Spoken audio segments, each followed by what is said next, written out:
नमस्कार बंधुरा आज आमी आपनादेर पटल दिए एकटा यूनिक दारुण टेस्टी रेसिपि करे देखाबो। तार जोन्नो एखाने आमी कयेकटा पटलेर खोसा छाड़िए चार भागे भाग करे नियेछि।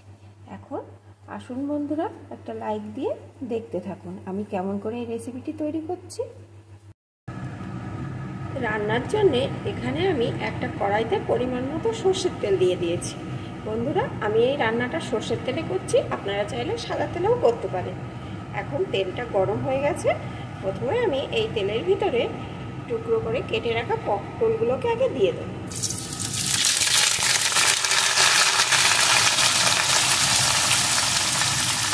সাথেই দিয়ে দেব একটু লবণ। এখন পটলগুলোকে প্রথমে একটু ভেজে নেব। खूब लाल लाल करे भाजार दरकार नहीं, एकटू लाल लाल होले पटलगुलोके तुले निते होबे। आमार एखाने पटलगुलो किन्तु सेरकम भाजा हये गेछे, ताई आमी एखन पटलगुलो तुले नेब। भाजा पटलगुलोके आमी तुले नियेछि। एखन एई तेलेर भितरे दिये देब एकटू कालो जिरे, दिये देब कयेकटा रसुन कुचि। एखन एगुलोके एकटू भेजे नेब।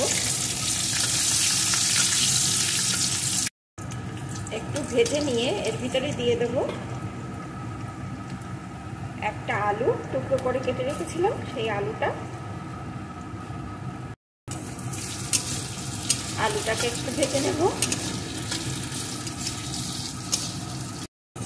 আলুটাকে একটু ভেজে এর ভিতরে দিয়ে দেব একটা পেঁয়াজ কুচি,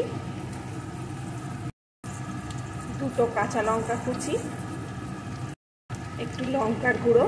ঝালটা কিন্তু আপনারা আপনাদের পছন্দ মতন দেবেন, তবে এই রান্নাটা কিন্তু একটু ঝাল ঝাল হলেই ভালো লাগবে। দিয়ে দেবো একটু হলুদ গুঁড়ো, পরিমাণ মতো লবণ। এখন এগুলোকে ভালো করে একটু ভেজে নেব।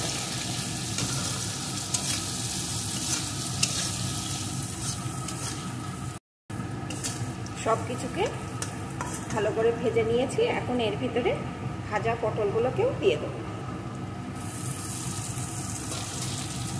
দিয়ে আবারও একটু ভেজে নেব।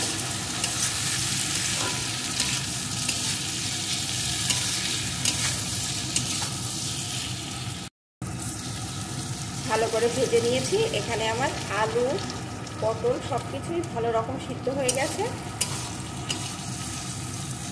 এখন আমি এর উপর দিয়ে দেবো একটু টমেটো সস। আমি এখানে টমেটো সস ব্যবহার করলাম বন্ধুরা। আপনারা যদি টমেটো সস না দিতে চান তাহলে একটা টমেটোর পেস্ট দিয়ে দেবেন।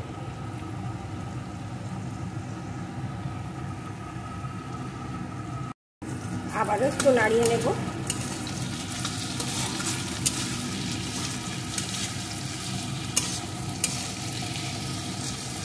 এখন দিয়ে দেব উপর দিয়ে একটু পোস্ত।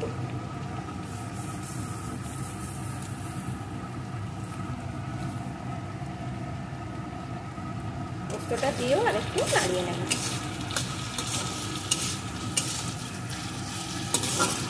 এখন আমার এটা রেডি হয়ে গেছে বন্ধুরা। এটাকে নামিয়ে নেব। এটা কিন্তু রুটি, লুচি, পরোটা, গরম ভাতের সাথে দুর্দান্ত লাগে বন্ধুরা। আপনারা অবশ্যই এটা একবার ট্রাই করে খেয়ে দেখবেন আর আমাকে কমেন্ট করে জানাবেন। এখন এটাকে আমি একটা পাত্রে নামিয়ে নেব।